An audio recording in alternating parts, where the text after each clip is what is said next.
home-built wooden plywood fiberglass boat all the way down Mexico, through Central and South America, went out to the Galapagos Islands, up to Cocos Island, through the Panama Canal, to Colombia, hung out a little bit in the San Blas Islands, came back up east side of the Caribbean, and then ended up back on the east coast of the United States and sailed all the way up to Washington, D.C.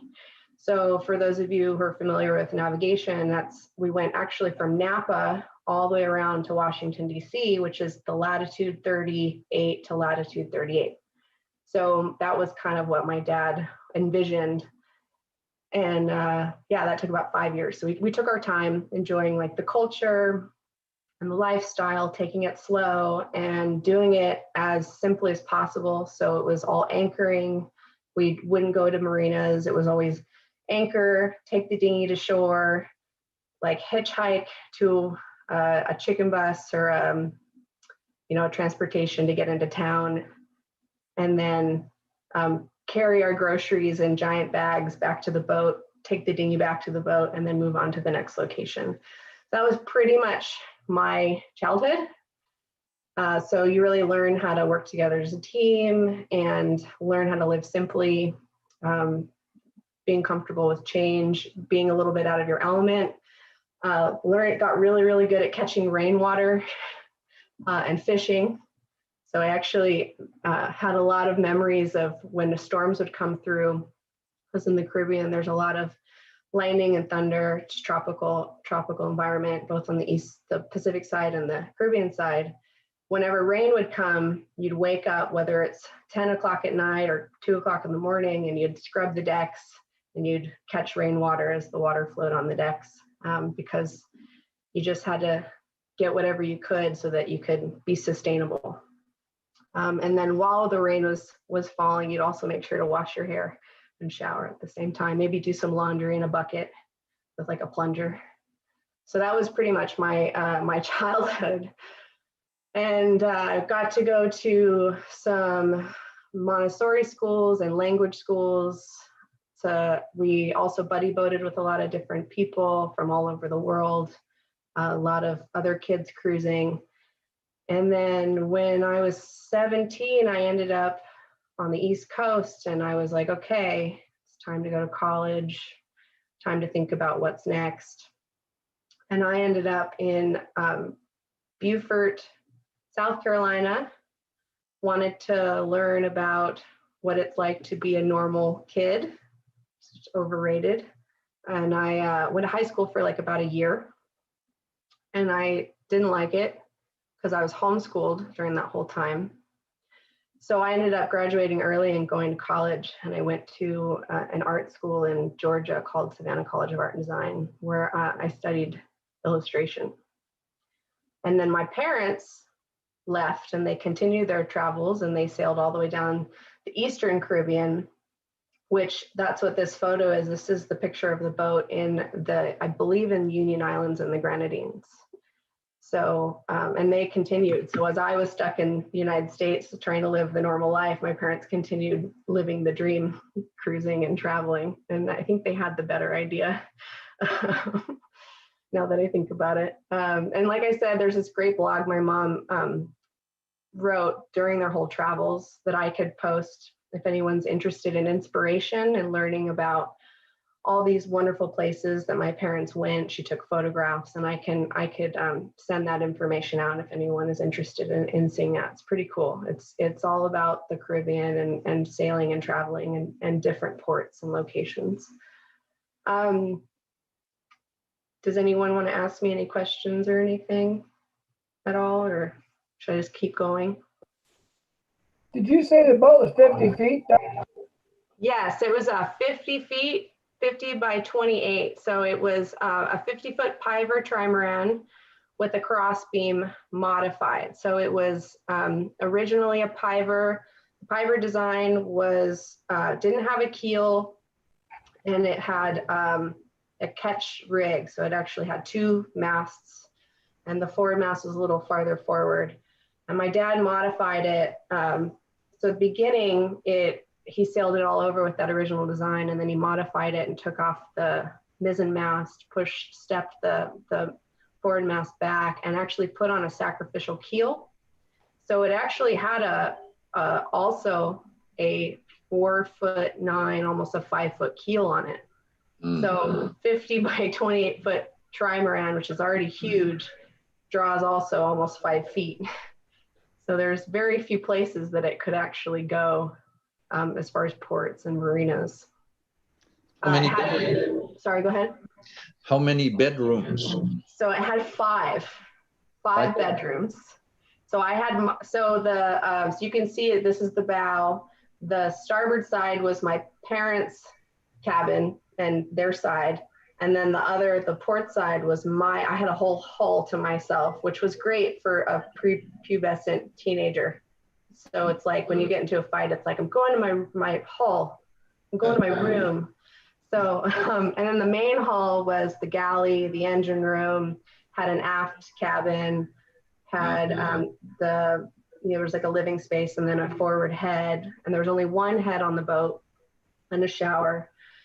So the main hull had 2 bunks that were full-size beds, and then the outer hulls had 2 bunks that were also full-size beds. So you could fit a whole crew of people on that boat.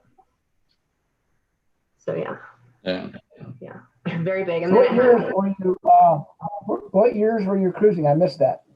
2000 to 2006, 2005.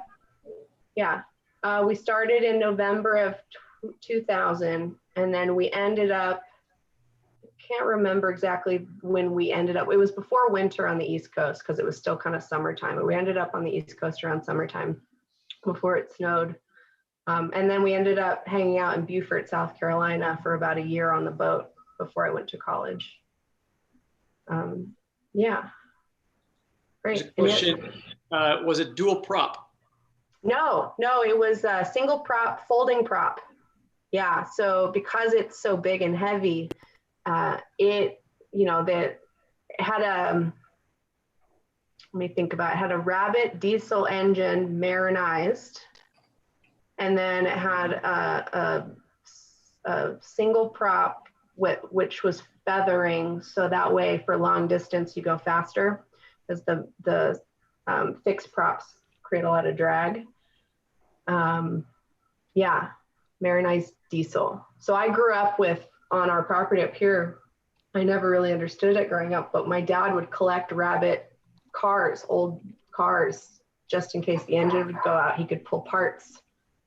Because my dad did all the maintenance all himself, everything, all the diesel mechanics, all the repairs, all the rigging, everything he did it by himself.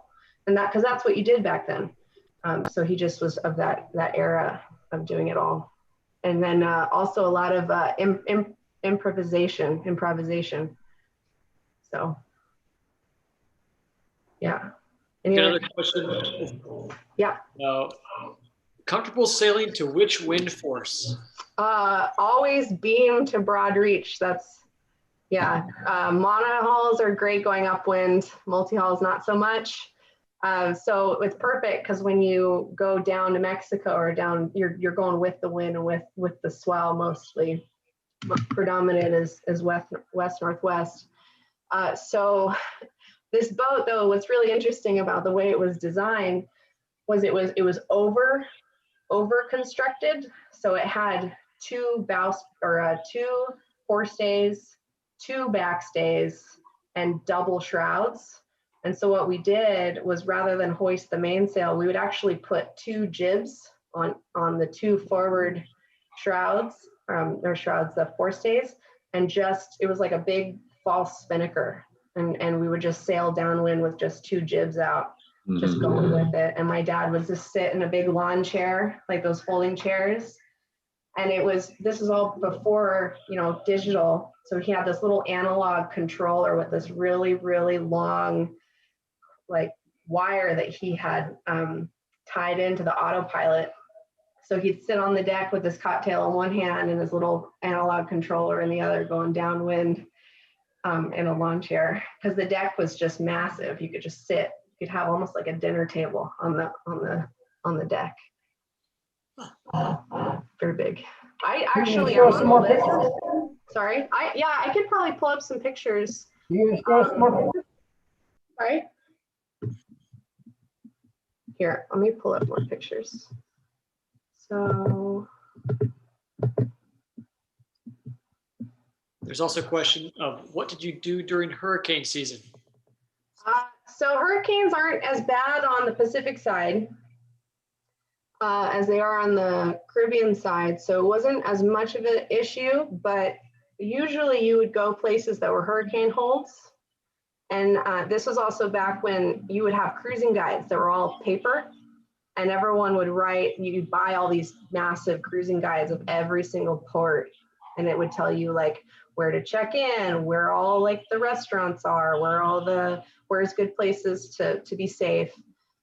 So we would always kind of plan our trips according to, where the hurricane holds were. And then if it got really bad, like there was a couple times I think where we would stay. There's like one place in Guatemala we stayed, I think up the River Dulce, where we left the boat for a while, and it's a hurricane hold.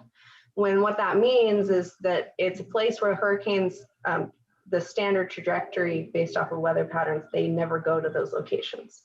So we would always kind of plan the trip according to those locations where the weather patterns were pretty consistent. That's actually part of the reason why we ended up in Beaufort, South Carolina, where I went to high school. My dad always had this plan, and we moved there mostly because all of the oaks still had the Spanish moss growing on them. So in the South, a lot of the old oak trees have all this beautiful Spanish moss hanging. And that was a clear sign that hurricanes hadn't been around for a long time. So we were probably going to be safe there. That was kind of.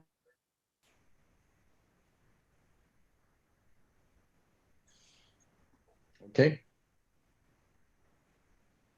Oh, it looks like we got a little glitch. Yeah. Did I freeze? Now it works again. Okay, sorry. I live in the mountains, so it's been kind of iffy. Can you guys see this picture at least? Great. So this is my dad, and that's me. I was about, I think, 14 years old in this photo. So this is the pilot house. So this is actually the main cabin, or the main pilot house area, and the engine room. So you can see like the surface where he's sitting, and then I'm down inside the engine room of the vessel. And We got a bad picture then, because I don't think we're seeing that photo. okay. Yeah. We're seeing a smaller race. There we go. This There you one? go. Got it. Okay, great. Okay, I apologize on my end. So here's a picture of my dad, and here's me at 14, and this is the pilot house. And there's the gray part on the right-hand side. That's the seat, the captain's chair. And so you can kind of see just how large. This is just where you steer. This is just like almost a cabin on its own. And then in the back there, you can see there's like a hatch that goes back. There's another cabin back there. But We've got a picture with you. Maybe it's you that has some dirt on her face. yeah, that's Right. it. This is me. I'm 14 years old in this photo, and that's my dad. And so my dad is teaching me about how to replace parts on the diesel engine. So this is kind of like this. I thought it was kind of a funny, quirky photo. I didn't post. I should have put more pictures up of the boat. But so this is just a photo I wanted to share. And then let me see, what else do I have? Okay, share. Here's me at 13. We're in this is in Peru. So we did a lot of inland traveling, and a big part of my education was I got to travel and see a lot of really wonderful places, a lot of ruins, a lot of history. Can you guys see that photo? Great. And then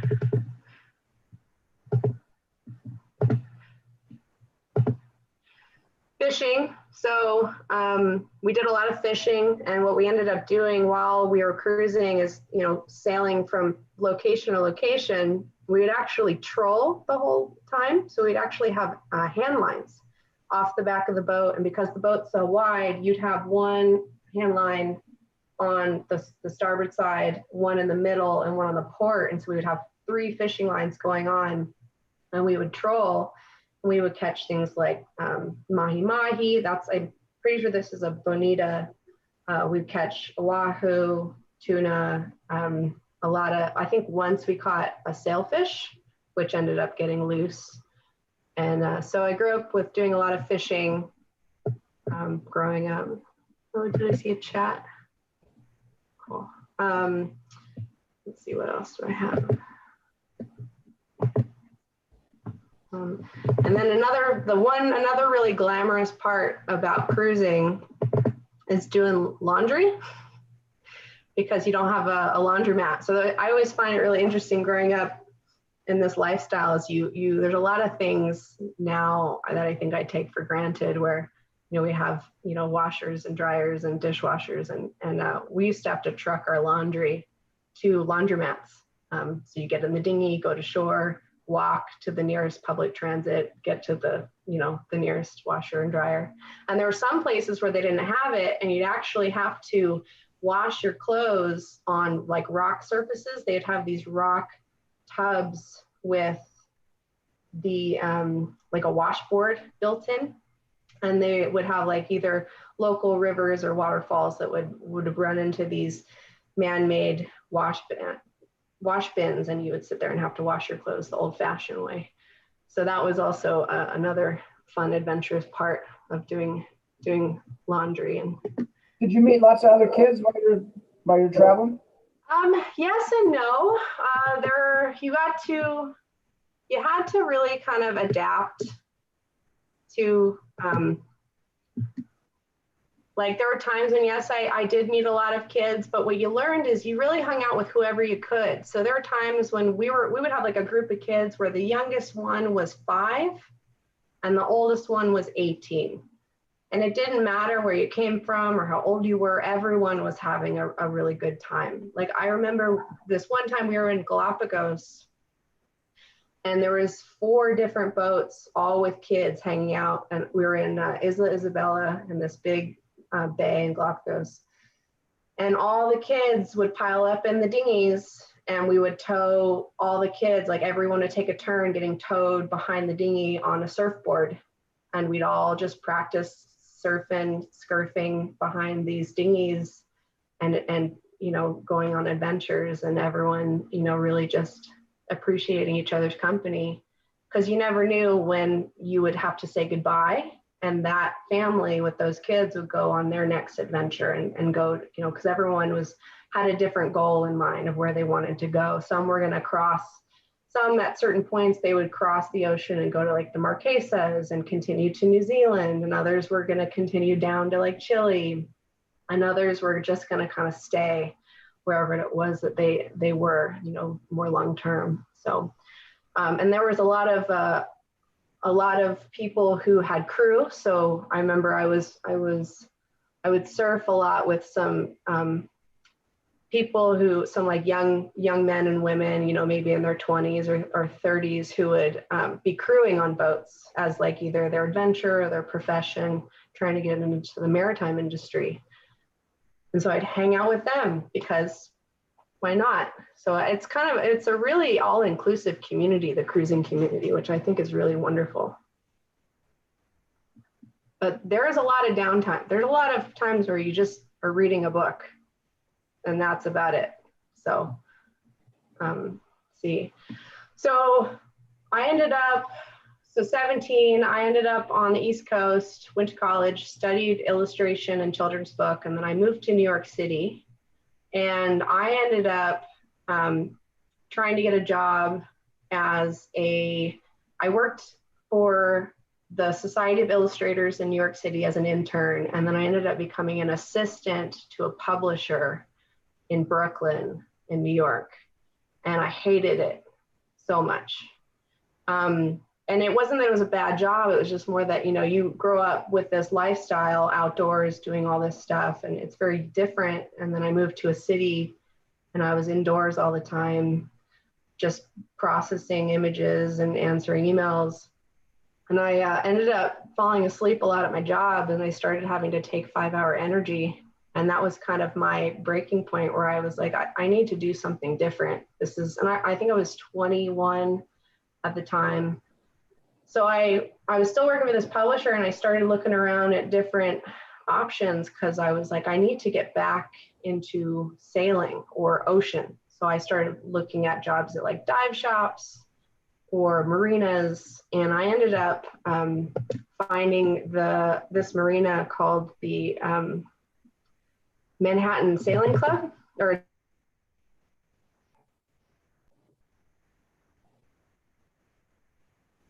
Oh, we lost you.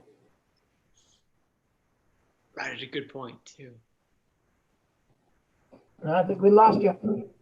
Oh, there you're back. what was the last thing I said? Manhattan Sailing Club. Manhattan Sailing Club. So I applied to work for this company, which was a club, kind of like the Santa Cruz Yacht Club, but it also had a sailing school. And I got my first job working for them was as dock master, which meant I was in charge of incoming boats. So basically, I was in charge of this whole fleet of J24s. Lynn, so when you brought up J24, I'm very familiar with J24s. And we had probably about 40 boats in the fleet, and half were white for the club members and the other half were red for the school. And it was right at the base of the World Trade Center, right as they were building the new World Trade Center, which was really, really cool. This was in 2010. It's like And yeah. It's like about 25th Avenue, right behind the Trade Center there. So. Yeah. So right as they were building, like every day we'd watch it, it would build just a little bit more and a little bit more. And I think right around the time I left New York, they had finished it, which was really cool just to like be a part of that, you know. Because I remember where I was when 9/11 happened. I was cruising on the boat, and so I wasn't in the United States, and I was so young that I didn't quite understand. But then when I moved to New York and saw it, it was really a surreal experience, you know. So I started working for this company as a dock master, being in charge of the boats. So when the yacht club members they could sign out the boats to take them sailing. And then I'd have to make sure that they would bring them back and schedule the next person, as well as watching the weather, because in New York City, it's on the East Coast, you get pretty gnarly weather conditions in the summertime, especially where, big lightning storms would come in. And we had a policy where the boats weren't allowed to go out if the winds were gusting above about 25 knots. So that was kind of the policy. Just because, most of these people have only ever sailed on J24s, and they got their training at this location. So they weren't, sailing oceans, and they weren't super familiar with more intense conditions. And I think I worked there for about 6 months before I realized there were all these classes going out and people who are teaching sailing on the red boats. So I was in charge of the white boats, but then all of a sudden there's all these other people who are making money actually being on the water. And my job was just sitting in front of a computer and making, dark and stormies for all the people who are having a good time sailing. And so I was like, well, I want to do the other thing. So I started jumping on boats with some of the instructors and auditing classes, because I knew how to sail, but I didn't really know how to sail. Like, I was on the boat, but I didn't really know things like tacking and jibing and, the different commands and the lines. Like, I knew how to do it, but I couldn't really articulate it. It's just like something you knew because of, exposure. So I bought a couple of, American sailing books, the basic sailing books, and started auditing classes. And then by the next year, I was, an ASA, a basic keelboat ASA instructor. And the way our program worked was I wasn't required to have a license because of the way the marcation, I don't really know why. It was something to do with the lines for international waters, and we were inland, and it was a small boat. Like, we only took 4 to 6 students. So we weren't legally required to have a license, which we probably should have. Yeah. So here I was, But there you 21 were. years old, and I'm taking people out on the Hudson River in the middle of New York City and trying to teach them how to sail this J24. And let me tell you, it's the perfect, if you don't know something, teach it and you'll know it. Like, I remember going through my American Sailing Association basic keel boat, and how it works is you have to pass all the tests, and then you have to show that you know how to maneuver the boat and do 3 tacks, do 3 jibes. But then you have to teach a subject. And I, being this stubborn thing trying to prove myself, I picked sail theory to teach. I had no idea what sail theory was, which is basically basic physics of like how a sailboat works. And I taught it to myself so that I could teach it in this classroom setting so that I could get my certification. And that's basically how I started my whole sailing career, was like, I could do it. And then I did it, and then it happened. And so when people ask me, it's like just having that confidence in yourself and a desire to do something is really all you need to achieve what you want to do. And I got lucky that I had that confidence because of my upbringing, growing up. And I know a lot of people don't have that. And so they're learning it maybe later on in life, or maybe they don't have that childhood experience, or maybe they've never been on a boat before. So I think it is sometimes daunting. So anyway, I started teaching, and I was there teaching at Manhattan Sailing Club for a couple of years. And then I was doing basic, and they actually asked me if I would be interested in teaching a learn to race course. I've never raced in my life, so of course I said yes, which is just because, like, how hard could it be? And what I learned was that learning to race, I read the books and everything, but really learning to race in our program was just teaching people how to tack and jibe better and faster. So I taught myself how to fly a spinnaker, which was really hard. But a good way to learn is I just basically jumped on a bunch of boats and then, pulled out a spinnaker and looked at a diagram and started learning how to fly it on the dock with like a couple other people, and then ended up teaching how to fly a spinnaker at the end of this 5-week Learn to Race program. And I'm in no way a proficionado at flying a spinnaker, but I could do it if you put it in front of me and told me to rig it up. So yeah, that's kind of how I got started. And then I started to crew on other boats, other jobs would come. People would ask like, hey, do you want to, help me deliver this boat here? Or, would you like to help me take this boat there? And then I started kind of getting on bigger boats. So yeah, is there any questions before I continue on? I don't know, how much time do I have? Do I have like? You have plenty of time. Okay. We usually go, hour and a half. It's up to you, but we're just getting going. So. I see chat. Sorry, I've been missing the chats. I apologize. I just saw that. Yeah. Sounds like a Montessori student. Yes.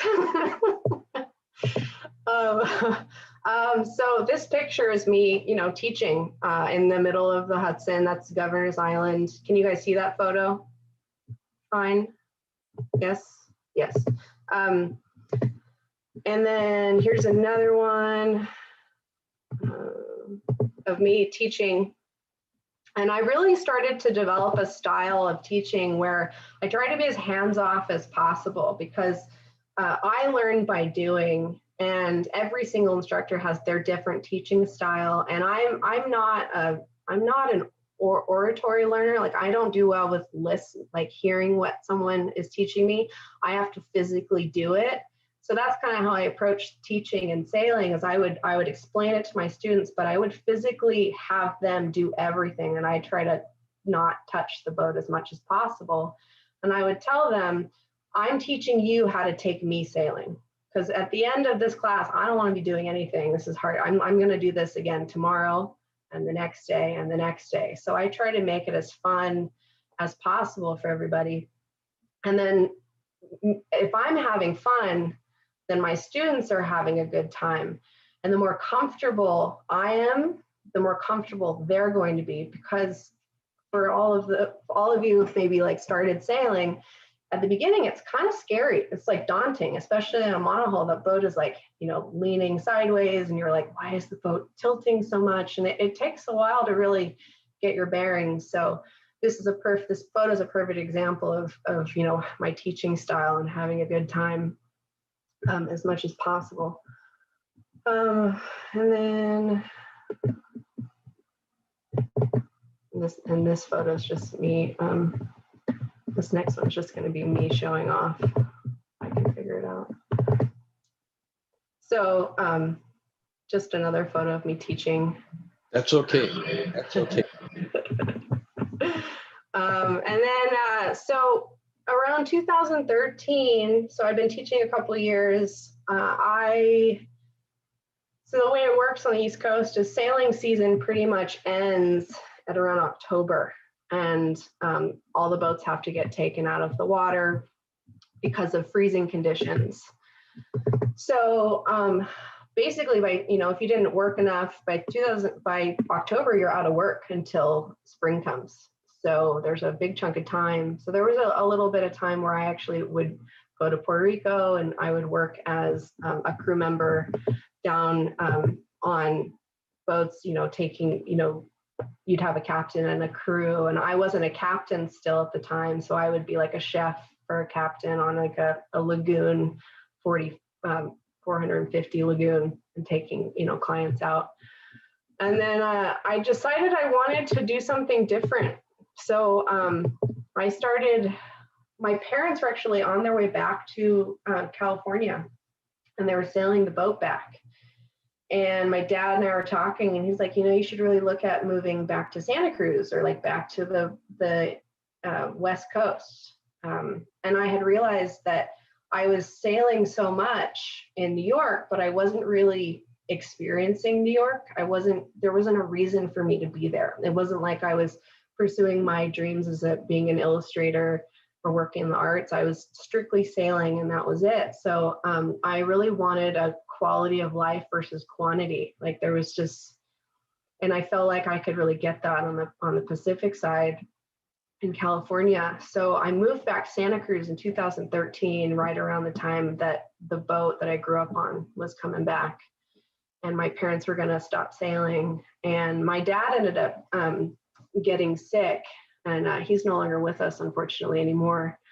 And so that was kind of my pulling the trigger of deciding, okay, I'm done and I'm going to move back to California and be with my family. And I met Mark Kraft and Joseph Rogers, actually. And because of them, I ended up jumping into a captain's program, and they both pushed me to become a captain. Joseph Rogers was a friend of my dad's, and he actually introduced me to Cap Burrows, who ran the Chardonnay program at the time, and Mark Kraft. And Mark said, if you get your captain's license, I'll hire you tomorrow. So I did, and I signed up, and I did their online captain's program, which they give you about 12 to 14 weeks to do. And I was in the middle of, moving all my stuff and taking care of my dad while he was sick. And by the end of 2013, I ended up getting my captain's license and started teaching for Mark Kraft. So that's what this photo is me teaching on Mark's Santa Cruz 27 La Paz, which he had in the program for 20, 30 years. And so this is me on the bow. Teaching is the basic sailing program. And so that's how I started teaching in Santa Cruz. And what I found really interesting was on the East Coast, there was never really a question about me getting my license on the East Coast for some reason, or at least getting involved in sailing, because there's a lot of other women doing it. But when I came to the California, I was the only one. There was maybe like a couple other women involved in the program. Like there was, I think two other women captains or instructors that weren't really too involved. And then Hillary, who worked for the UCSC program. So I found that really interesting. And that I felt kind of lonely. I was the only one. I was like the token girl.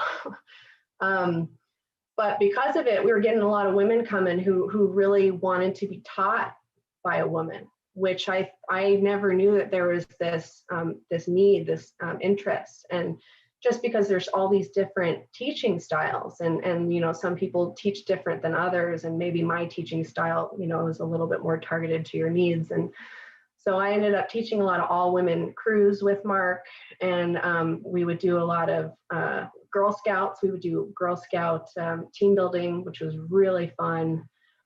And a lot of people from the Bay Area would come down and take our program and take our classes. And I really, really bloomed as a captain in Santa Cruz under the Pacific Sail program.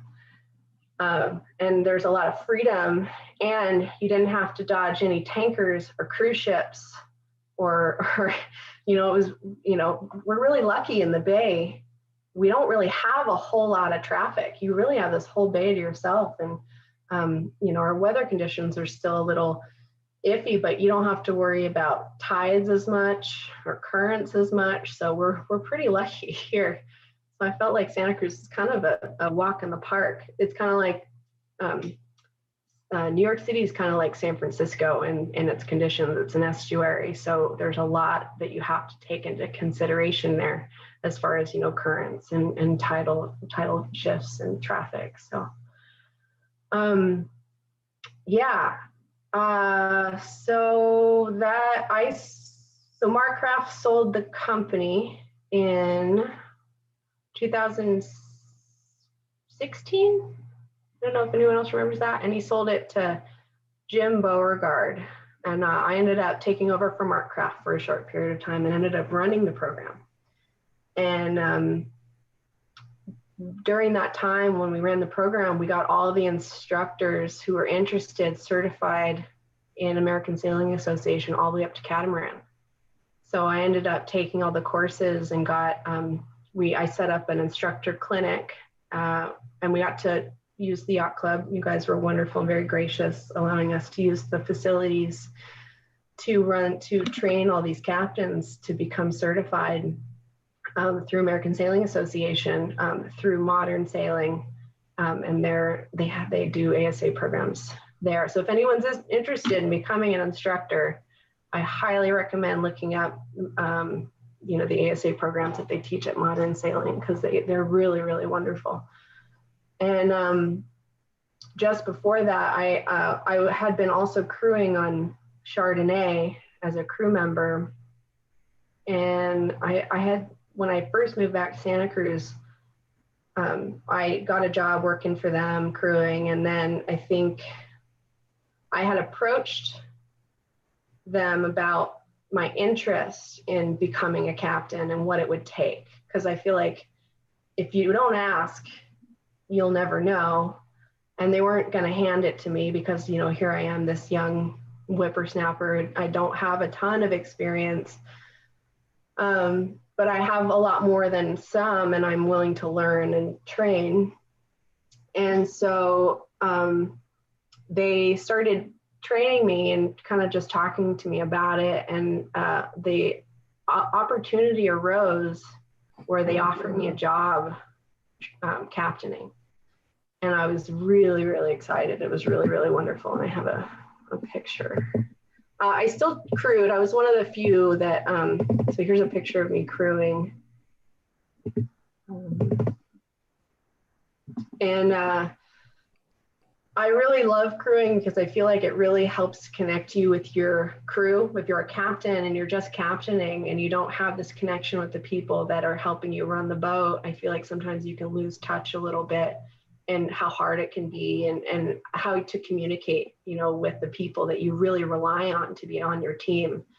So even still now, you know, this is how many years, like almost, you know, 6 years later, I'm still crewing, almost 7 years later, I'm still crewing on the boat with my teammates.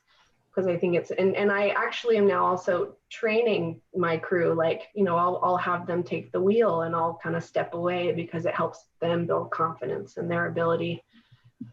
Here's another photo. There's been a lot of fun photos. I'll show you one that's a little bit more serious. So this is like kind of right when I first started captaining, and it's definitely a big shoes to step in, you know, going from 24-foot J24 to then maybe working on a few Catalinas, and the biggest boat in the Pacific sailing fleet is the Beneteau 46, and then all of a sudden jumping onto a 70-foot Santa Cruz 70. It's a big leap, you know. But I had been doing it for so long that it's like practicing for a dance, you know. You just learn about all the parts, and just keeping everyone safe and having a good time is really the most important thing. And like I said, relying on your crew. So this is like leaving the harbor, and as we all know, the harbor can be kind of treacherous when you have to go out. And we've had some pretty rough years with that harbor mouth. This year, I don't think it's going to be any different, actually. So, do I have any questions or anything? No? So, yeah. Oh, hey, so I've never sailed on the East Coast, and I thought it was really interesting. I see the problem here on the West Coast with women in sailing. Why do you think it's different over there? Or like, how is it specifically different? You know, that's a great question, because I've thought a lot about it. I think it has a lot to do with history. The East Coast has a lot of marine history. There's a lot more. There are a lot more marinas. There's a lot more like locations. There's a lot more boats, I think, than there are on the West Coast. There's a lot more forgiving sailing conditions, I think, over there. So I think people are a little bit more, they just have more time to sail. And you know, I just had an article written where someone asked me this question, and I think a lot of it has to do with exposure. Like, how do you know to get on a boat and go sail if you've never seen a boat or seen yourself presented on a boat sailing? Like, representation is a really, really vital and important thing for you to learn about what it is out there, all the opportunities that are out there. So if you don't see yourself represented, or someone that looks like you represented, then how do you know to do it? So I was lucky that I saw other women doing it. So I knew, oh, okay, this is something I can do. So it's not that big of a deal. Not that I wasn't fully supported. You know, I was very, very much supported here in California and on the East Coast by my male counterparts.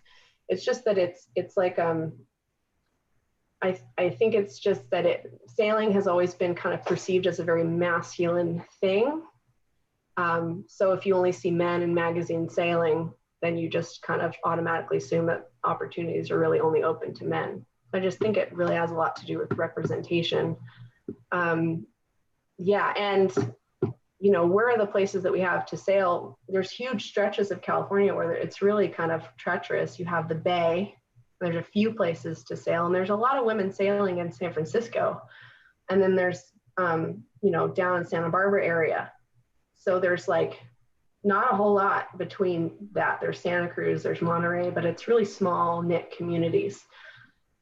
So yeah, and I haven't spent a lot of time in all those areas, so I can't really speak on behalf of those communities. So yeah, I'm seeing it a lot more, because when I started, I was really the only one in my class getting a captain's license, but now I think about 6 or 7 of my friends who are women have all gotten their captain's licenses in the last 2 to 3 years. And I think it's because they're now seeing it and they're like, okay, I want to do that. How do I do it? And we're all kind of, you know, showing and sharing information. And I think that's a big part of it, is sharing information and taking people under your wing and saying, you know, if I can do it, you can do it. So, you know. Did you sail much out of the Hudson River? Sorry? Did you sail much out of the Hudson River along the coast? Out of the Hudson, so I did the Intercoastal Waterway 3 times, but I never went on the outside as much because it's just not comfortable, and they have that Intercoastal Waterway, which is really beautiful. And I didn't sail out of the Hudson up because at the time, like I said, I wasn't licensed, so I wasn't taking larger boats out. And other than crewing on boats that were for delivery, I didn't really have the opportunities at the time. People weren't inviting me to go sailing on other like race boats and stuff, because it's about kind of who you know. And I wasn't looking for it because I guess I just didn't know it was open to me at the time. And I was doing it all for work anyway. So unfortunately, I don't really sail for fun, which, you know, now I'm thinking about getting into it and maybe doing a lot more of that. But at the time, it was just all work. So no. And it's on the East Coast, it's a lot more shallow. So you got a lot choppier sea state.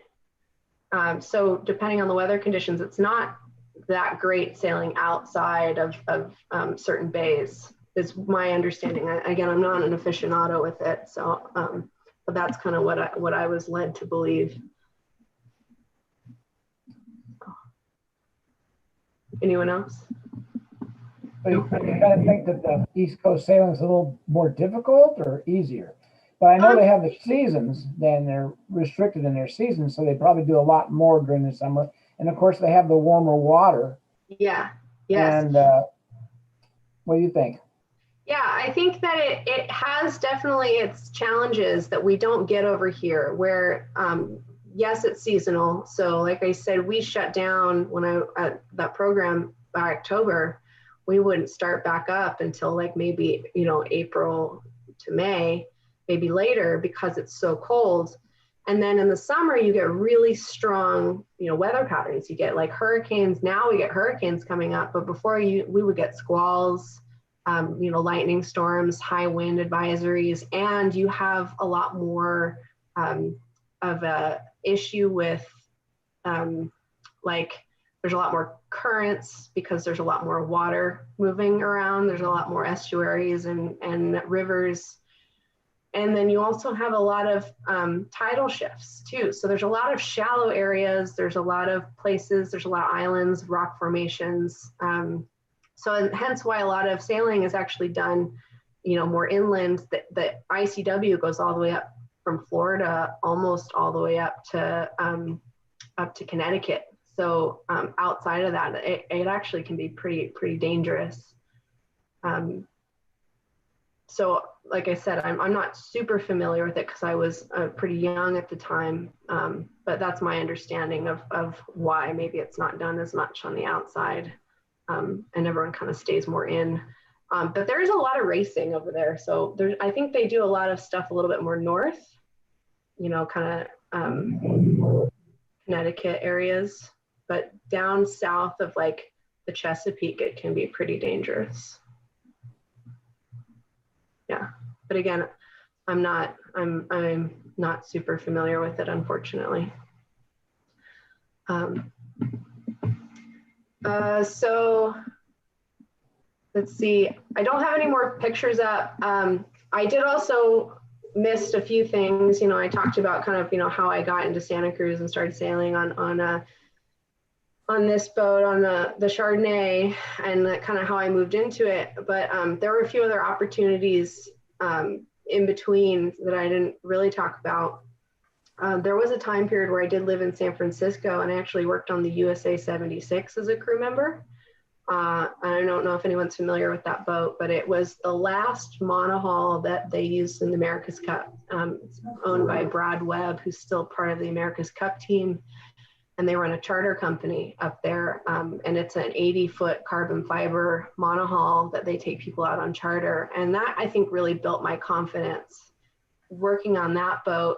And it's hard. It's definitely a race boat. There's not even a bathroom on board. There's no lifelines. When you walk around the vessel, you have to wear a life jacket and you have to clip in.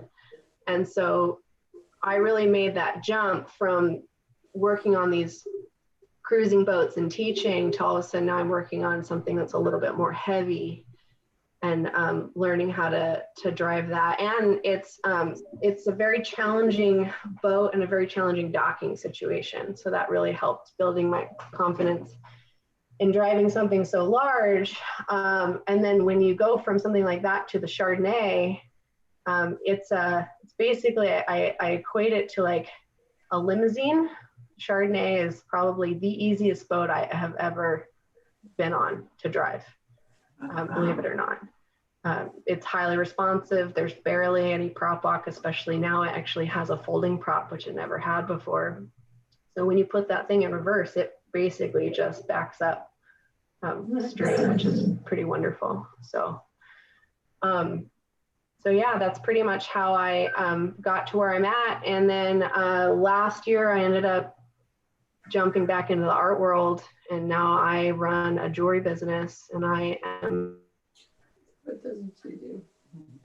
Oh, damn.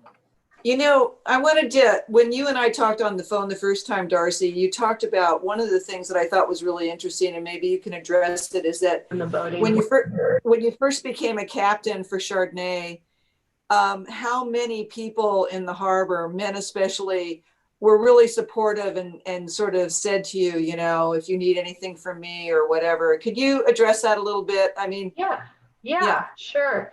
I have experienced my fair share of sexism in the workplace. I think definitely it's gotten better. But I will say I have also received by far the most amazing support from people of all different genders. I had told Lynn this story a while when we were talking about this interview, where when I first jumped on the Chardonnay as captain, I had an all-male crew for the first time. And when I started working as a crew member on the Chardonnay, it was only men driving the boat and only women crewing. We didn't have any men really crewing at the time. Which is fine. There's nothing, to me, it was like, I didn't really think about it at the time because it's just the way it was. And then all of a sudden here I am driving it, and I have 2 men as my crew. And one of the harbor patrol guys came up to me and he said, I just want to let you know that I see this role reversal that's happening, and I want to let you know, like, I think this is awesome. And if you ever have an issue, I have your back. You just let me know. And just having that support and like having people that, cheer you on, whether it is that you're just doing it, you don't even think about it. I think that's really important. It really made me feel good because it made me feel safe in my work environment, which is really what we all want, to be safe in what you're doing and have the confidence from the people in your community who trust you in what you're doing. So that was really important to me. And that touched me. Because I'm just doing my job. Just making people have a good time. And then a lot of the captains in the harbor were super supportive, a lot of the community. And I think also I would get a lot of moms and even dads too would come up to me and they would be like, I really appreciate you're doing this because my daughter sees you, and it gives her this insight into being a confident woman out in the workplace, just living your dream and not being scared and just doing what you love to do. And so that also always touched me, is when people really appreciated it. And like I said, I'm not looking for it. I never did. I just knew I could do it. And that was the only reason why I was doing it. So yeah, so that's me. That's my how I did it. Yeah. Great story. Thank you. I know Thank there's a you. lot. Yeah. It's very inspiring. Thank you, Lynn. I appreciate that. Yeah, I don't know if there's any other questions out there for anyone on like what to do or One quick question. Why the keel? Why the extra keel on the trimaran? yeah, great. So catamarans and trimarans, so they're monohulls are displacement vessels, you know, so that keel really adds stability, you know, keeps the boat anchored. And then monohulls and multi-hulls, their benefit is they skim on the surface, and it's their width that gives them stability and balance. But because of that, they don't really hold their course all that well, especially long distance. And so because we're on the Pacific side where it's very deep, you don't have a lot of you know, tide issues, you know, it's not very shallow. My dad put it on there so that it really anchored the boat so that it would sail a little bit closer upwind, but also would hold its course a lot better. Plus, it's a sacrificial keel, so if you hit anything, it's not going to damage the boat at all. And so my mom found that out the hard way. She, just before they started moving back, my mom accidentally hit a reef. And but it's fine. It's a sacrificial keel. You just haul it out and just patch it up. It's not going to do any serious damage. The boat's not going to really take on any water. But yeah, so it's just really that anchoring to help the boat just sail upwind a little bit more, because multi-hulls don't sail upwind very well. Beam reach is really the most optimal to broad, and then close reach is kind of as far upwind as they'll go, depending on the design. So yeah. So nice try. I have 1,000 questions to make on also some experience. Oh, cool. Thank you. Thank you, Randy, Rusty. I appreciate it. Yeah. Darci, I have one question. I was on the Chardonnay some years ago, and I was allowed to drive the boat. And I noticed that the rudder had a terrible spiel. I mean, it was not very direct. Uh-huh. And I wonder whether they repaired that, or whether. Like, do you mean it like shook? Yeah, and it didn't respond very well. Uh-huh.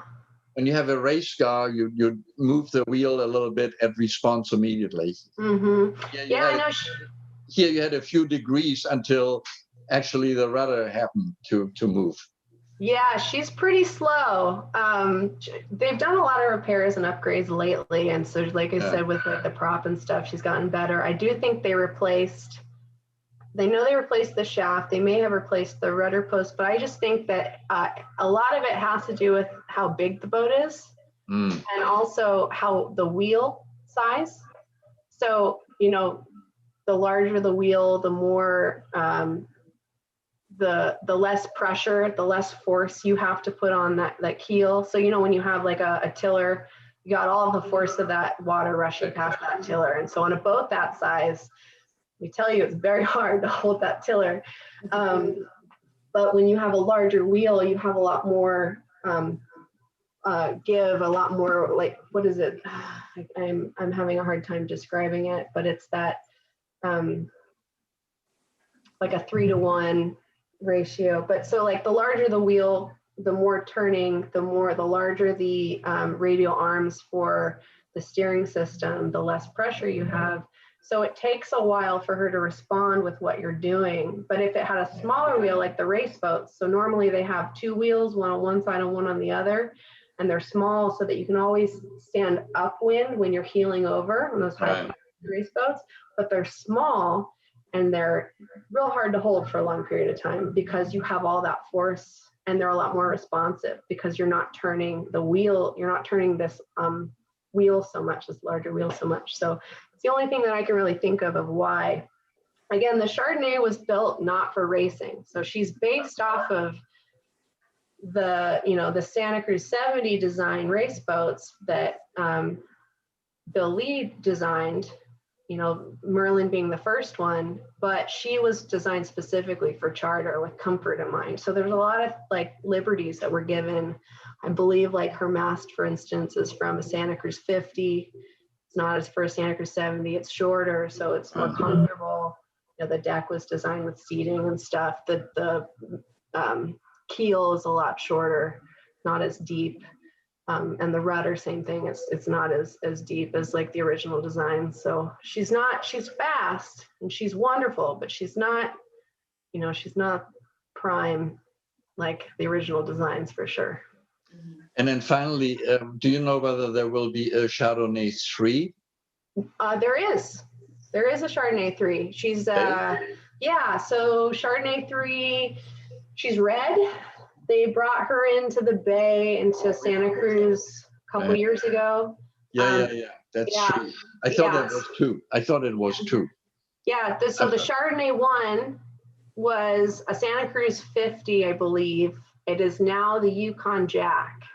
So I think Jim sold it, and he got Bill Lee to design the Chardonnay 2. Oh, okay.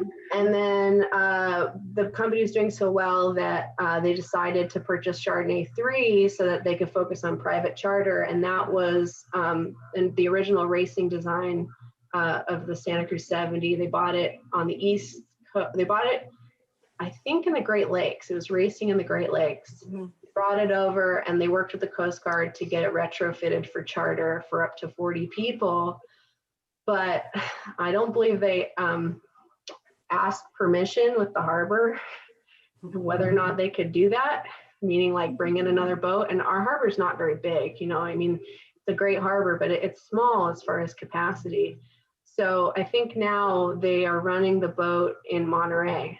And so it's now, I think it's Breakwater Cove in Monterey. Yeah. Right now. Yeah. And there's a lot of potential because there's a lot of corporate events down there. So I'm hopeful we'll be doing some Monterey sailing this coming year. Okay, thank you. You're welcome. Great. Well, Darci, thank you so very much. It was really great to listen to you and see your pictures and listen to your life story. I'm so jealous that I wasn't a kid on that boat too. Thank you. Just really appreciate the time and effort. Thank you. Thank you, Lynn, and thank you, everybody. Sorry if I rambled a little bit.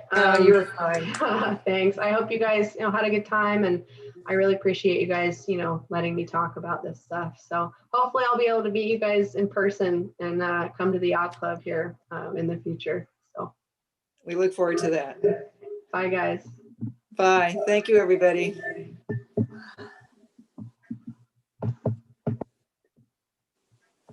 Goodbye.